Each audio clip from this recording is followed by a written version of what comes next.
Hi guys. तो जैसा कि आप सभी लोगों को पता है एंड आई एम श्योर आप सभी लोगों ने चेक कर लिया होगा, एसएससी की ऑफिशियल वेबसाइट ने कल एक कैलेंडर टेंटेटिव कैलेंडर जारी किया है और उसके अकॉर्डिंग बॉम्ब जो है वो ड्रॉप कर दिया एसएससी ने स्टेनोग्राफर एस्पिरेंट्स के लिए। क्योंकि जो एग्ज़ाम सबसे लास्ट में होता था, यानी कि हम सोच के बैठे थे कि नवंबर या दिसंबर में होगा, उससे पहले तो कहाँ ही होने वाला है, और हम चिल थे कि हमारे पास 8 महीने तो एटलीस्ट हैं और हम बहुत ही आराम से पढ़ रहे थे, स्पेशली मैं।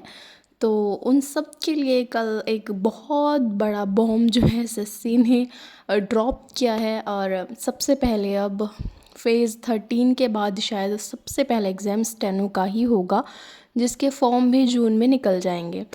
तो वैसे तो बहुत ही कम चांसेस है, यानी लीस्ट चांसेस है कि ये कैलेंडर अब चेंज होगा, क्योंकि बैक टू बैक एग्ज़ाम है तो बीच में कहीं भी इसको मुझे नहीं लगता कि एसएससी एडजस्ट करेगी। और ये जो कैलेंडर है हम मान के चल रहे हैं कि इसी के अकॉर्डिंग जो भी होगा।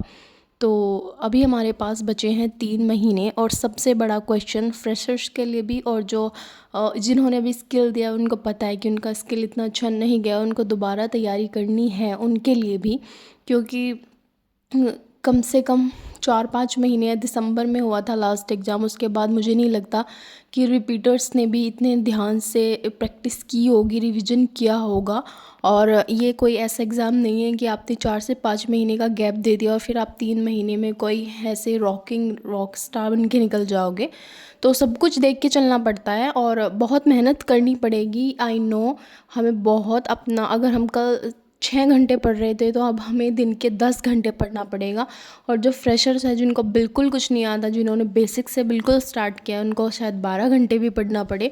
और ये मिथ नहीं है, ऐसा करना पड़ेगा। अगर हमें 3 महीने में सिलेक्शन लेना है तो ऐसा करना पड़ेगा, हमें 10 से 12 डेली पढ़ना पड़ेगा, 10 से 12 घंटे, क्योंकि हमें इसके साथ साथ शॉर्ट हैंड को भी लेके चलना है।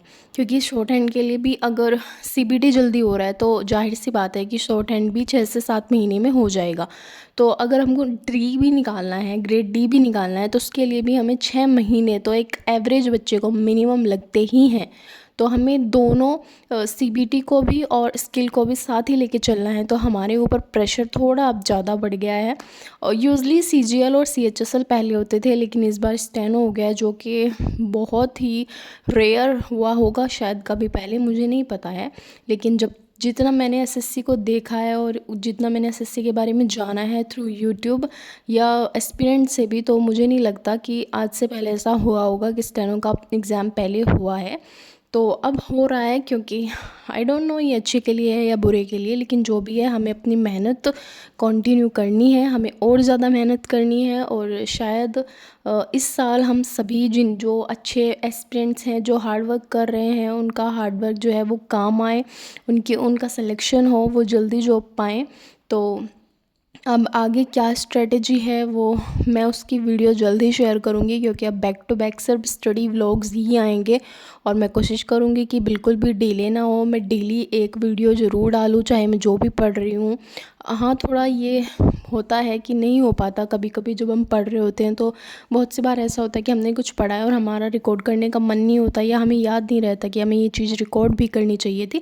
लेकिन मैं 100% कोशिश करूँगी कि मैं रिकॉर्ड भी करूँ, ताकि मेरी भी जो जर्नी है वो उसमें कंसिस्टेंसी बनी रहे और आप लोगों को भी वीडियोस देख के मोटिवेशन मिलता रहे।